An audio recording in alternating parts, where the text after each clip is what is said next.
Hello, hello, good to see you. Okay, so I have a question, ask in advance, bitch, and you get fairy dust, I get fairy dust, Amelie gets fairy dust. I hope you answer this question. I am in a fresh relationship with a girl, and she's really nice and affectionate, and I like her a lot. But she is completely closed off and won't be open or vulnerable with me unless I specifically ask.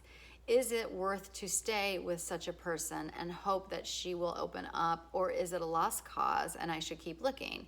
She's 46, so I guess her character is pretty defined as it is. So to me, this is the way that I think about these things. And so for me, I want to look at the totality of the person, like the totality of the person. And sorry, Siri's wanting me to. And so let's just say that I was with this person and this person wouldn't open up unless I specifically asked. And if it's at the beginning of the relationship and that's already it's already happening in the beginning, that means she's probably like pushing herself to answer your questions. But moving forward, it might be harder. But I actually had this in my relationship very early on. I will talk endlessly about my day. Like, oh, this, oh, this, oh, this, oh, this, oh, this, oh, this, and this happened. I saw this person did this, did that, blah, blah, blah, blah, blah, blah, blah, blah, blah. And my husband will be right there, attentive, like listening, whatever. And then I'll say, well, how was your day? Fine.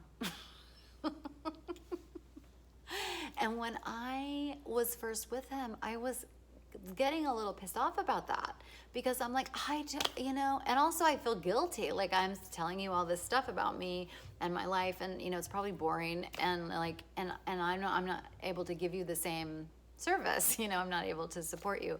Well, and we fought a bit about it at first until I got the memo that how there's love languages, but like there's the way that we do things and the way we process our life and the way we process our world with our partners is different.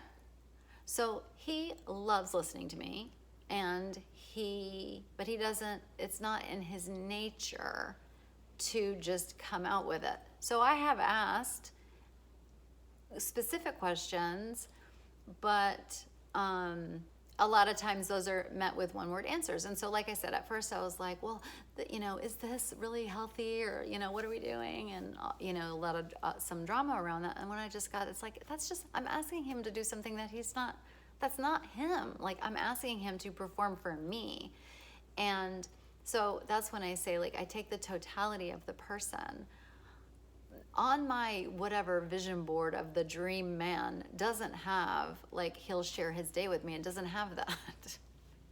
It has someone who loves me unconditionally, somebody that like really cares about me, somebody that like thinks I'm fucking awesome all the time. You know what I mean? Like it's not on my list that like he has to listen to. And if I do need to process more than he can give, that's on me to get another friend or get, a family member that I can process my day with or whatever. And so he doesn't need that from me. He needs from me all the other stuff. Like he loves, he loves me. And so, so I'm glad that I didn't say, this isn't right. I do this and then you should do this too. Like we're not the same, we're not the same kind of people, and we don't have the same psyche. We don't have the same issues. We don't have the same way of being. We don't have the same character. But I'm not gonna, the other stuff's way too good.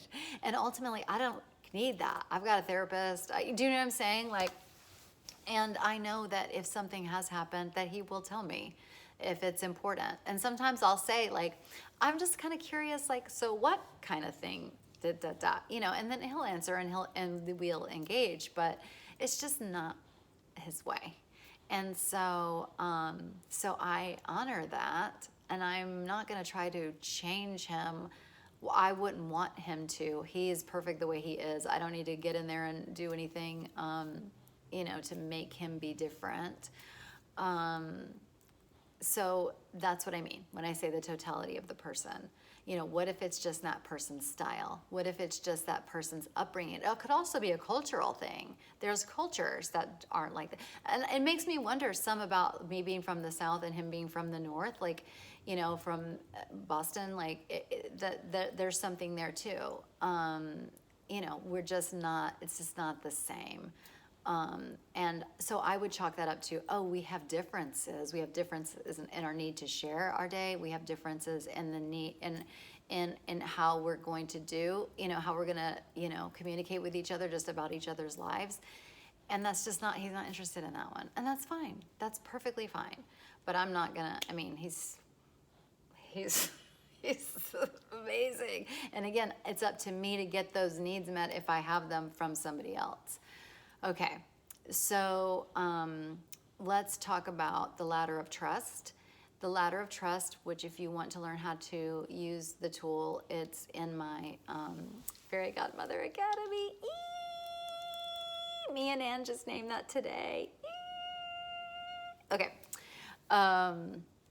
Okay, so the ladder of trust. So where a person is with their behavior versus their words. And so she's letting you know, you want her to be here. I want you to be vulnerable and open up to me. This is what I want from you. But she's here like, no, thank you. No, thank you. And so for me, if a person is, and it would have been the same with my husband, like it's just like what I want is here. So I'd rather love people where they are. So I get down here and see if it's working for me. And if it is, great. Now, another tool that I use is we attract each other at our level of mental health. So I would say, isn't it interesting that I attracted somebody that, you know, doesn't share their day or doesn't get open, you know? And so what I can do is, again, see if, like, the rest of her could be like the dream lady. And you don't need that one thing if, you know, and again, if you do need that thing, whatever that thing is, you can get it from other relationships. But it really, so I don't really love the idea of like, should I stay or should I go? I just want to like, am I happy in this relationship? Is this fulfilling for me? Is the, you know, the word deal breaker, is this a deal breaker? It might be for you, you know, it might be. It doesn't make you bad or wrong. It just makes you, that's not what you're looking for. And so, you know, you could keep trying, you could try to set boundaries or whatever, but if she's telling you like, this is my comfort level, then you have to make that decision. Like, are you going to be with her and understand that this is the way that it is, or do you need to go, you know? And so it's not easy, and it's very complex, and of course, above all of this is trust your gut. Absolutely trust your gut, trust your inner guidance. It is telling you, what all the information that you need to know.